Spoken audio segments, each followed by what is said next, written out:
Hi, I'm Olivier Tilloy, and I'm part of the Ubuntu Desktop Team at Canonical. You probably know Canonical as the commercial sponsor of Ubuntu, the widely used desktop and server OS. So I'm here to talk about snaps and how we got where we are today. But before I go any further, I must acknowledge that this presentation isn't really mine. I stole it from my colleague Alan Pope, who works on the Snap advocacy team at Canonical. So I'm merely reusing his content with minor modifications.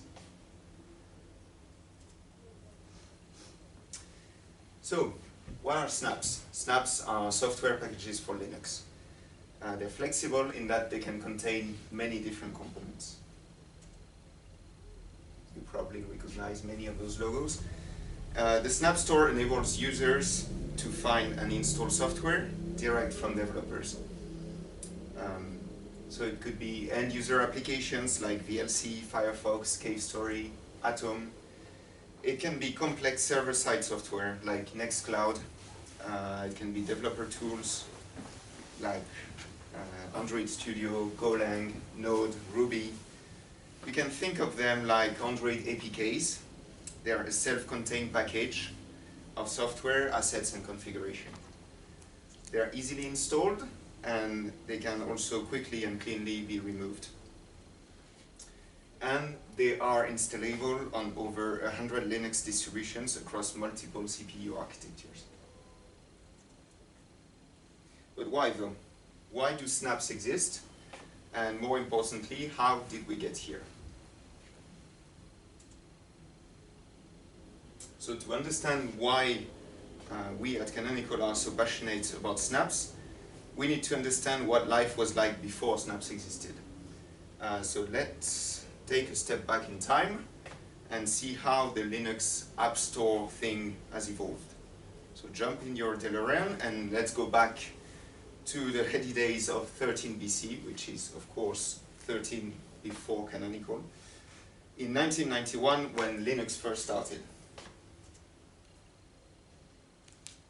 In 1991, this was the way in the Western world that software was distributed. There were other floppy disk technologies, but this was becoming the most popular medium. And you could buy them in boxes, and there were discs on the covers of magazines. And of course, you could swap discs with your friends. Maybe you had one of those awesome pieces of equipment as well. So you could dial up a local bulletin board or conferencing system like SIX, CompuServe, or AOL and download software slowly. You had to know the BBS number, which were often published in magazines, and you would dial up and rummage through the archives, downloading the software you wanted. You basically had to be this guy. Either someone told you where to find the software, that's the word of mouth, or you would have to hunt down in catalogs or in BBSs the software you were after. It was fun and exciting, but it was not very discoverable or super accessible for mortal non-nerds. And it's worth remembering at this time, it was still very common for software installation instructions to recommend building from source. This mantra, configure, make, install, was common among open source software, and actually it still is today. Although these days make can be replaced with more modern tools like CMake, QMake, Cargo, or Yarn. So moving forward just a couple of years to 1993, the internet was really taking off, and the cool kids called it net surfing. It was in 1993 that the Slackware and Debian Linux distributions started. Both are still available now in 2019, and both are still very popular among different crowds. So they introduced a system of repositories of software. These were curated archives of software that usually pre-compiled to save time. Users would search for software and install it on their PC. Updates could be delivered via the same mechanism, and I think it's fair to say that it was a revolution on Linux that other mainstream operating systems just didn't have. So software packaging systems evolved further. There were Slackware packages, there were debs from Debian, RPMs from Red Hat a couple of years later.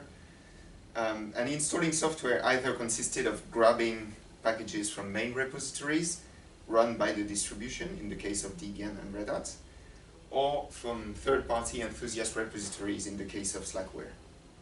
There were command line tools like RPM and APT and PK tools, which were the interface to those repositories and packages. Users would have to often deal with conflicting packages and unmet dependencies in some distributions. So even back then, there were multiple competing formats for packaging. Later, graphical environments made it easier to manage the packages users had installed. So this is the Synaptic Package Manager, which was one of the main ways of simplifying end-user package management. As a side note, two of the original authors of the Synaptic Package Manager now work on snaps at Canonical. So snap development has a long heritage of software packaging. So let's move forward to 2004, which is when the first Ubuntu release shipped. Before Ubuntu and Canonical existed, it was known as No Name Yet. And by October 2004, the first release of Ubuntu was out. It was 4.10, codenamed the Warty Warthog. In each release, Ubuntu shipped with a fairly fixed set of packages in the Ubuntu archive, for which you'd get security fixes and updates over the internet. As with the contemporary distributions of the time, once you installed 4.10, you had the usual ways to get new software. Either you hand down source code and compile it yourself, or you would get pre-compiled software in stores, or covers of magazines, or on books, etc. For 5 years, starting from 2004 to 2009, Canonical had a ship it service where they would send you CDs containing Ubuntu. People call these the free CDs, but obviously those at a cost, and Canonical was taking the hit for that. They were instrumental in getting Ubuntu and other free software in the hands of users.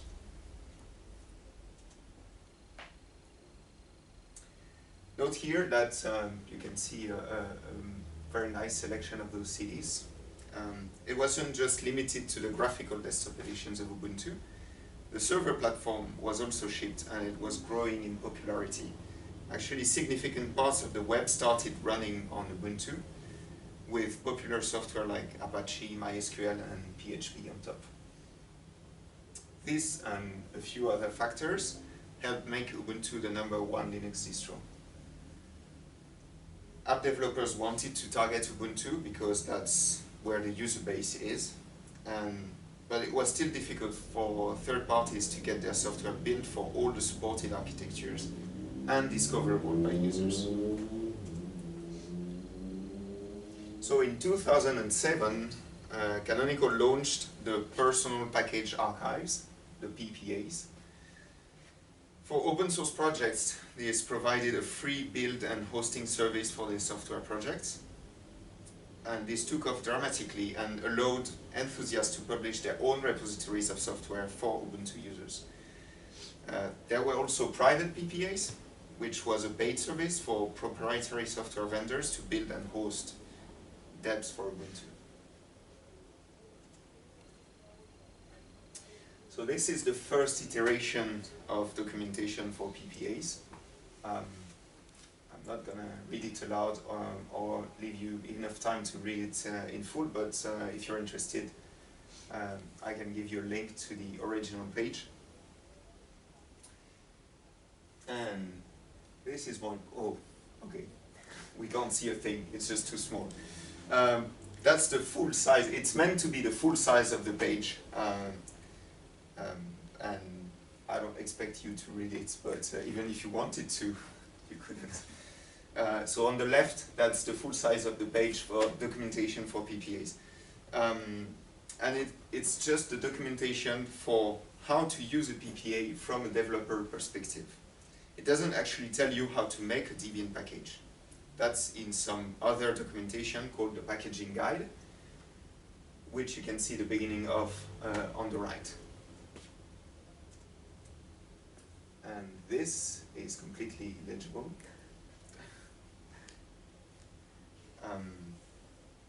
Here is some of what that page links to. So it's like a huge chunk of documentation. Which is to make the point that making Debian packages is actually quite hard. So these documents don't even scratch the surface of making a deb. And also they skew very heavily towards getting you to get involved in Ubuntu rather than just package your own stuff. It was still too hard to make debs and get them in the hands of users.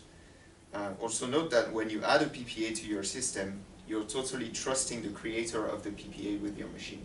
That's because debs contain maintainer scripts, which run as root on your machine when you install and uninstall the deb. So, and there's no review at all of PPAs. So they could break your system and lose your data in many interesting ways.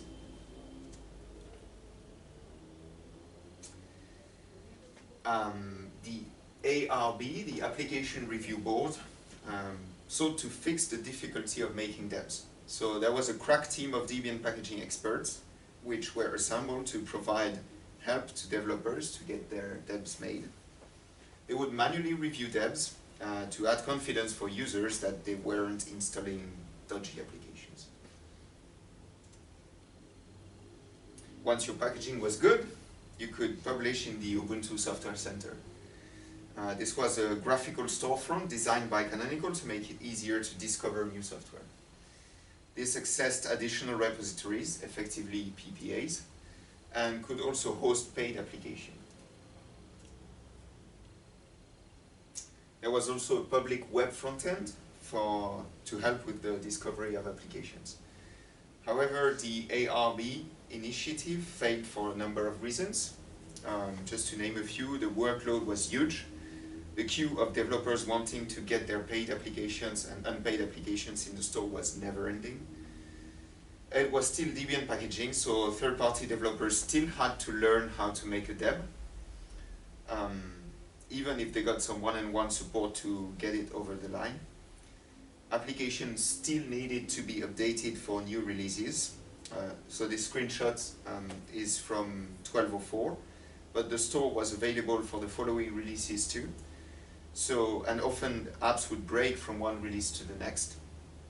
So developers got frustrated and stopped submitting updates.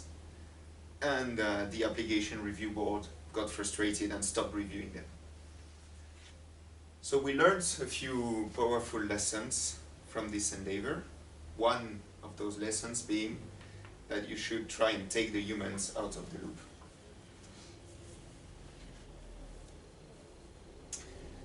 Around this time in 2011, Canonical expressed interest in developing a mobile operating system.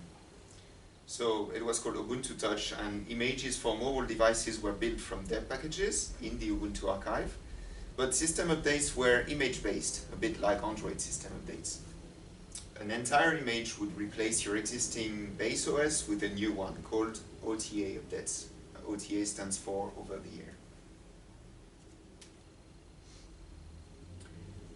But Debian packages didn't suit mobile devices very well for a bunch of reasons. They're low power, resource constrained devices with flaky network connectivity. And that unreliability made it very easy for debs to break on install, among other reasons. So a new packaging system was developed, which was called Click packages. These were self-contained software packages designed to run on Ubuntu for mobile devices. We implemented a paid app store, again, and a self-service system for developers to publish their clicks. They were easier to make than Debs, and we created automated review tools to sanity check the clicks before they hit the store. We never got around to making a web frontend for this store, but the community built UApp Explorer.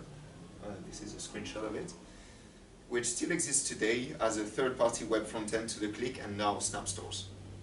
However, during the refocusing of developer effort in 2017, all work on Ubuntu for mobile devices ceased at Canonical, and many developers working on it were let go. So what did we learn from all this? We learned that making devs is hard, packaging processes are complex, humans are slow, discovery of software is essential, and users really want new software. So let's go back to the original question. Why snaps? Let me give you just 5 reasons why, in no particular order, with actually a bonus, making it 6. First reason is discovery. Discovering new software on Linux is hard. It's still hard, not quite as hard as rummaging through catalogs of floppy disks, but it's not far off. Unless you keep your finger on the pulse of all the Linux blogs, you won't hear about new software. There are still random PPAs with software in them. There's GitHub repositories with daily builds of all kinds of new software, but you'll never know because you don't sit at night scoring GitHub repositories for new software. Actually, some of us at Canonical do. The Snap advocacy team at Canonical spends a significant amount of time contacting developers to tell them how they can reach millions of users via snaps. So if you build a snap and publish it in the Snap Store, you will reach more people than other packaging systems. And to illustrate this, we frequently rotate the featured applications and editors pick shown in GNOME software and on the Snap Store web UI. And when we do that, we see a significant jump in installations of new software. So we know this works. We also like to promote new and interesting applications on our social media channels. Over the last couple of years, we've been featuring a stream of new and interesting productivity apps, developer tools, server applications, and games. So it's a win-win situation. Developers get a spotlight and users get new software. And to illustrate what I was saying before, this is a screenshot of the metrics page for the 0AD Snap, which is a really cool game, of which I am a maintainer. It was recently featured on the front page of the Snap Store, starting on the 22nd of November for a period of 2 weeks. And as you can see from the graph, the number of users doubled in 2 weeks from roughly 4,500 to more than 9,000. So this really works. Second reason is confinement. The snaps use standard Linux security capabilities like abarmor, cgroups, and setcom to confine applications. This gives each snap a restricted, fake view of the world in which it may not even know that there's a network or a webcam. Users typically don't want their address book to be able to open the camera or do other things unless they permit it. Web browser shouldn't be able, for example, to rummage around in your SSH or GPG keys unless you want them to. Your video player shouldn't be able to reach into your Bitcoin wallet and steal your cryptocurrency. So Snaps gives user that kind of control that other packaging systems don't. This is similar to how iOS, Android, Chrome OS confine applications on their platforms. However, confinement is hard because the vast majority of software isn't written to be aware of it. So we often work with developers to build features into the Snap platform to make the software work with when confined. Reason number 3 is freshness. In the past, if you wanted new software on your existing install, you had a few options. You could upgrade to the next release of your distribution. You could hunt down repositories, PPAs, or build from source instructions. Or you could install a completely different distribution, which moves faster and breaks more often. Hello, Arch users. With applications as snaps, you can stay on 18.04 or Ubuntu 16.04 for longer and still get new software. You get the benefit of your stable, reliable base with fast-moving, confined applications on top. You can even run those same snaps on Ubuntu 14.04, that's a 5-year-old release, which has just gone out of basic security maintenance and has entered extended security maintenance.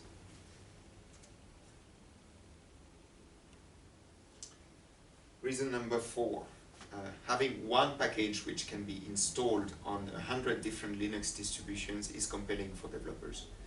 It saves tremendous amounts of time having just one package. They don't need to rebuild and repackage their application for every single distro. They also don't need to rebuild and repackage for each release of those distros. So for users, they can hop to another distro which supports a better desktop or newer kernel and take the same snaps with them. Okay, if you want to switch to, say, Linux Mint, Debian, Fedora, Zorin, KDE Neon, Elementary OS, Manjaro, Arch, Gallium OS, CentOS, I don't know this list by heart. Go right ahead. The same snaps should work on all of them. And if they don't, it's a bug, and it's on us to actually fix it. Reason number 5 is the Snap Store. So the Snap Store has additional developer features over and above just being a repository of snaps. Developers can push updates to their apps at their cadence and not wait for distribution maintainers to catch up. And the store can host multiple versions of the same snap in different channels. You can think of the channels as risk levels. Users can pick the one they prefer. In this example, VLC in the Snap Store has multiple versions available. So you can see the default channels are stable, candidate, beta, and edge.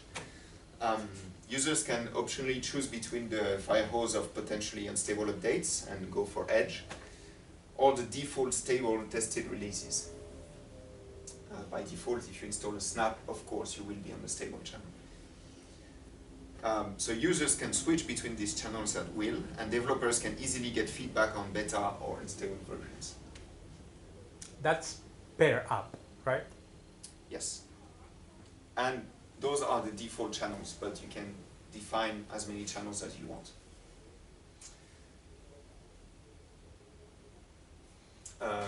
Reason number 6 is also the Snap Store.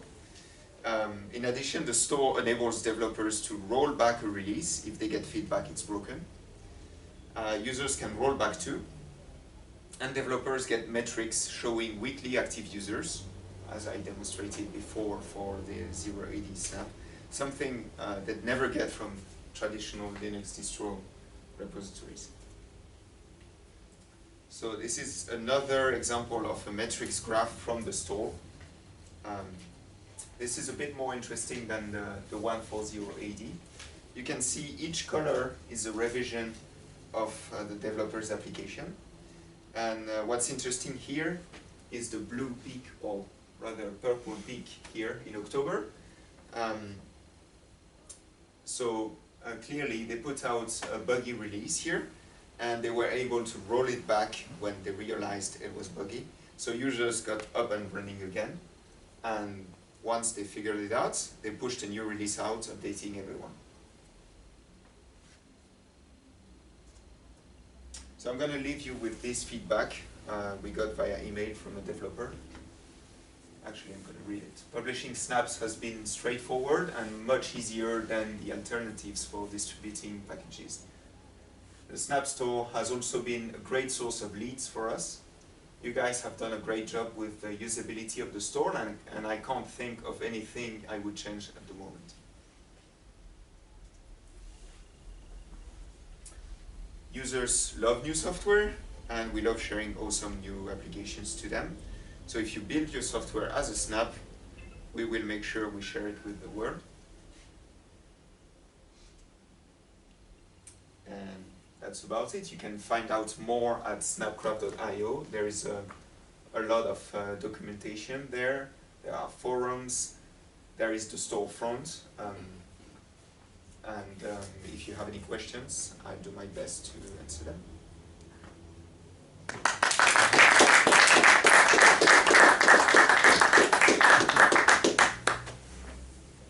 Can I mount my own Snap repository in my own server?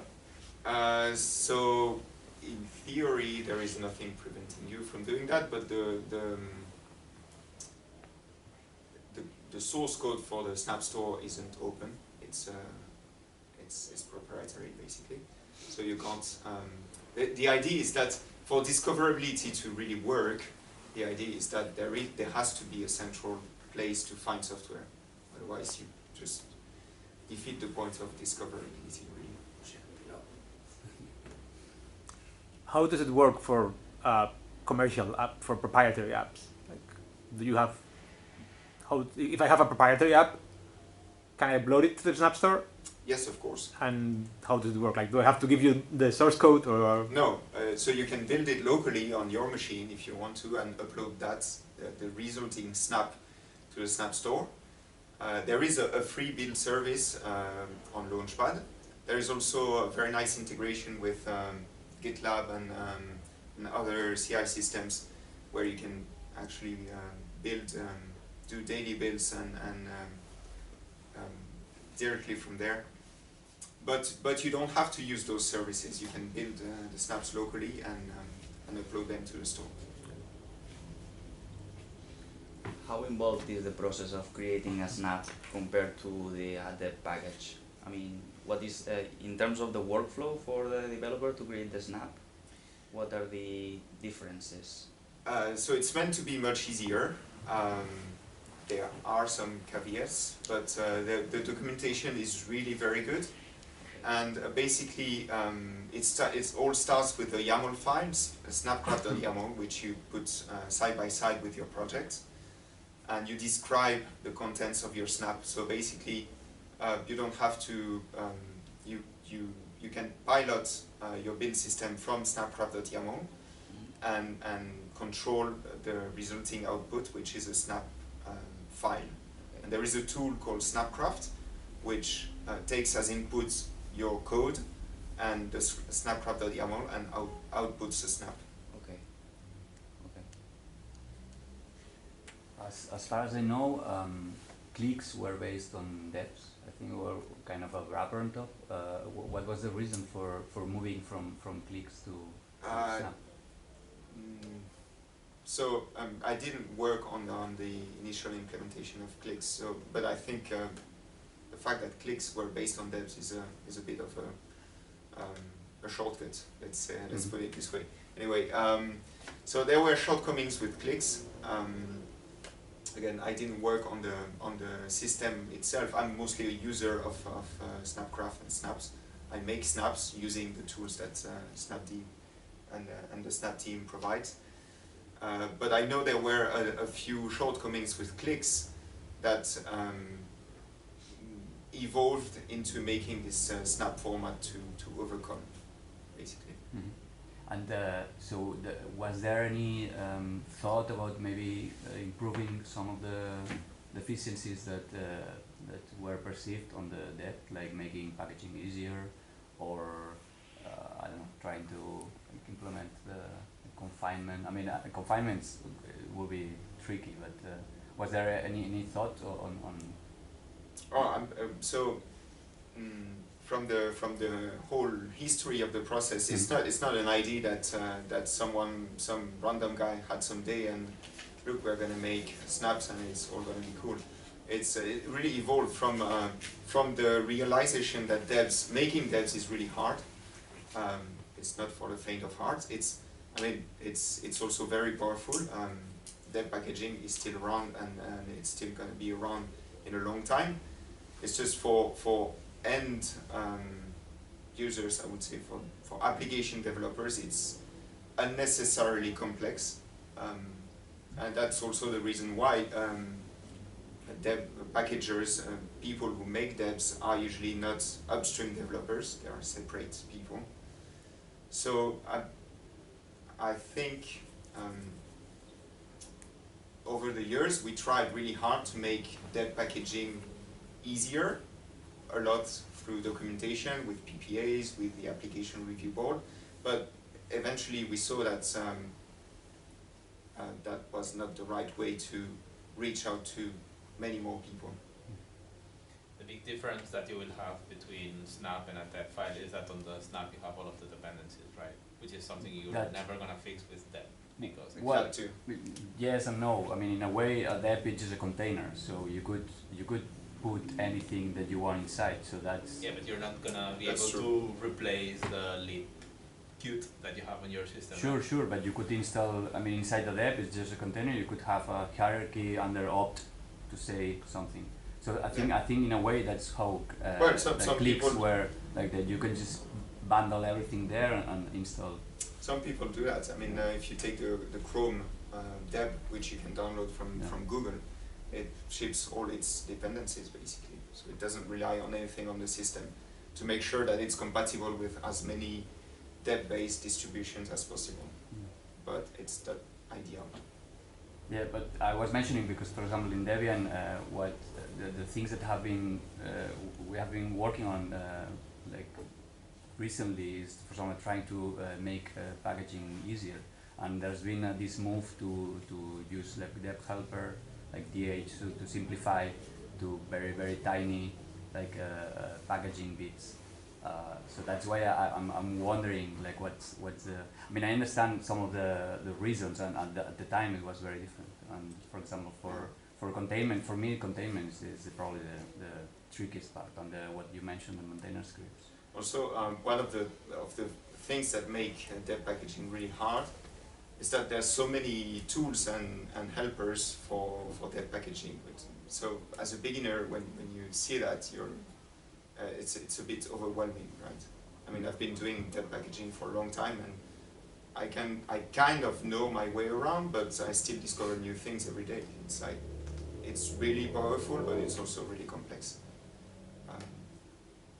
And it's good that it's moving in a direction where it gets easier, but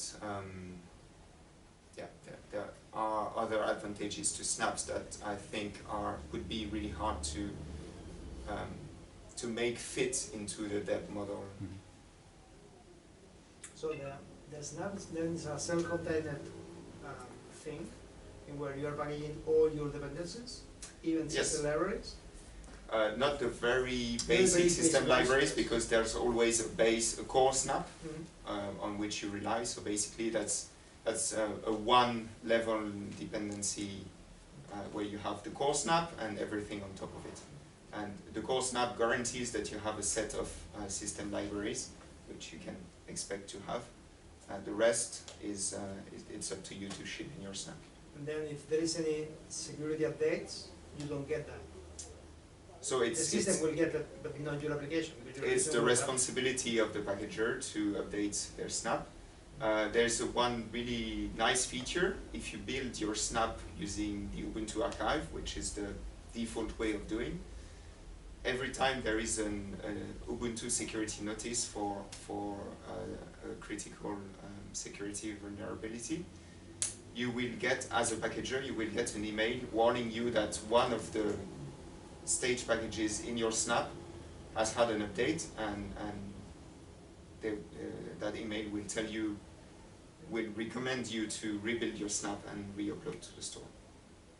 But so you don't have to track manually every security update. But the store doesn't do that.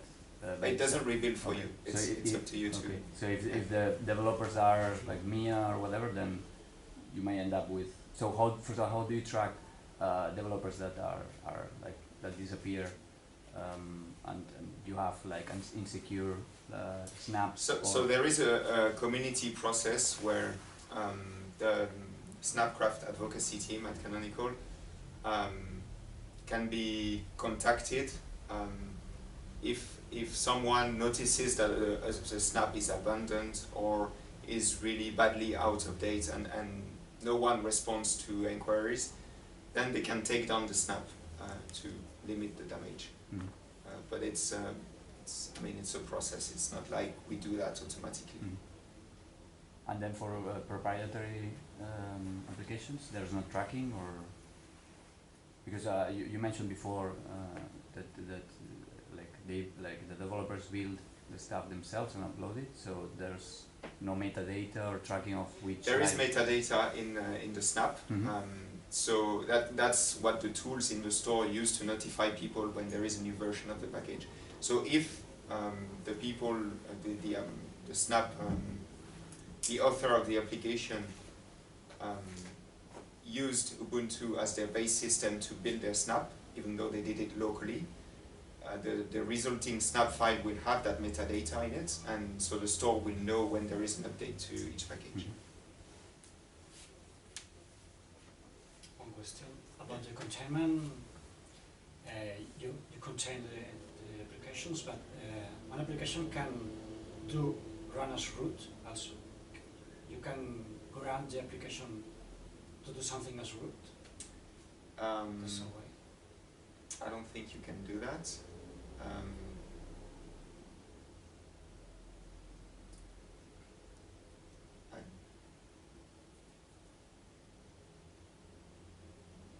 not sure, actually. Why would you need that? Well, for example, MySQL has a snap. Yes. Why would it need So- to run as root? That's usually running an application as root is a bad idea. Right? Well, it runs as a user that has access to some things, MySQL maybe, or another server, or something that manages things in the system. You can't have a snap that manages. So you could have that. So the way it works is that for gaining additional capabilities, snaps can connect to interfaces, which the snap developer has to specify in advance. And there are some very powerful system manipulation interfaces, which obviously are not connected by default. But if your snap really requires this, then you could use that, you could define that interface, and you could ask the user to connect to that interface. But it would be a manual process. And the distribution of the snaps only happens through the store, or you can download the snap and install it without going through the store? So you can sideload the snap. You can do that, but you won't get automatic updates.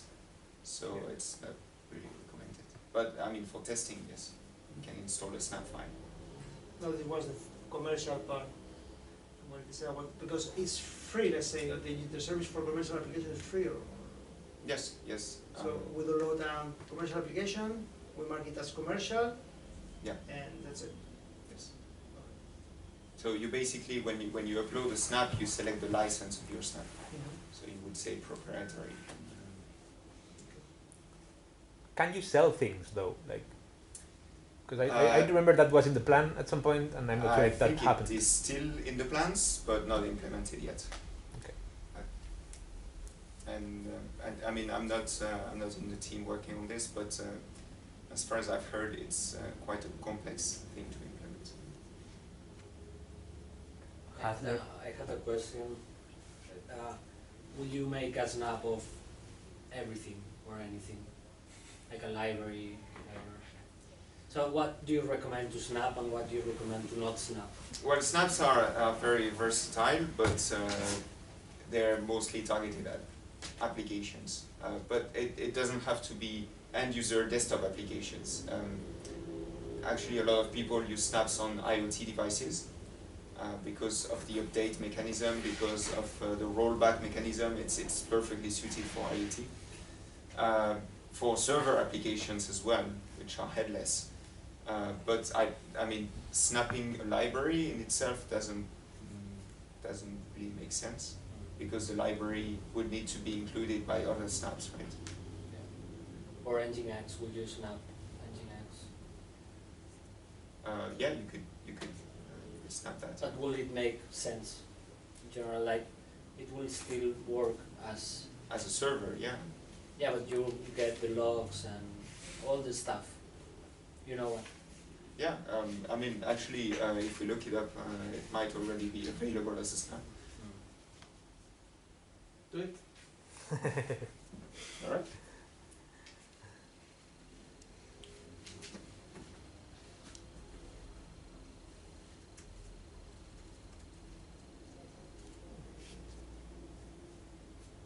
Nope, it's not. So you get to do it. So has there been, or what's the interaction or interaction with the Flatpak stuff? Like, is there any collaboration, interfaces, or like talks, or like any? Yeah, we actually talk a lot with the Flatpak's developers. Obviously, the two systems have a lot in common.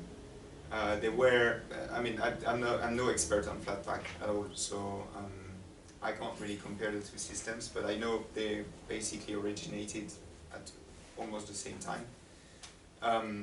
And we do collaborate a lot because there are a lot of pieces that, even though the base system is implemented differently, there are a lot of common in the design itself. And we try to not reinvent the wheel whenever possible. So, for example, we use portals for desktop applications, and for that we talk a lot with the Flatpak's developers to make the portals fit into the snap system.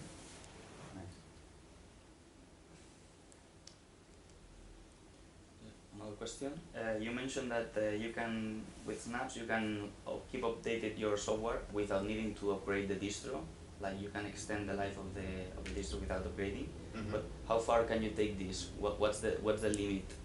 Like, is there like a condition that must be met so that you can keep the software? So your distro must be able to run snapd, which is the daemon that manages snaps. That's the only condition, really. And then there is a core snap, which is what all the snaps are based on. And that core snap can be based on any other, well, on another distribution. So, for example, I was mentioning in one of my slides that you can run snaps on Ubuntu 14.04. The core snap itself is based on 18.04, so it's much more recent. But it runs just seamlessly on 14.04. So it's pretty powerful. So then, there's no dependencies on the kernel, for example, or like snaps. They do not depend on there specifics. There are some dependencies. The kernel has to enable AppArmor mediation. And there are a few other requirements which I don't know the details of, but yes, there are some requirements. And then the snaps, they don't require specific versions of the daemon, or so that doesn't happen? No. Well, the daemon automatically updates itself, right? Yes. Ah, okay, absolutely. So it does. Oh, and then the demo is like a system package, or is how they install the demo? So initially it's a system package, but then it replaces itself using a snap. So okay. So you will always have the latest version of the daemon running.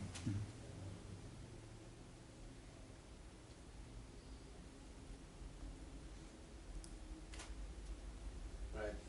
That's it here.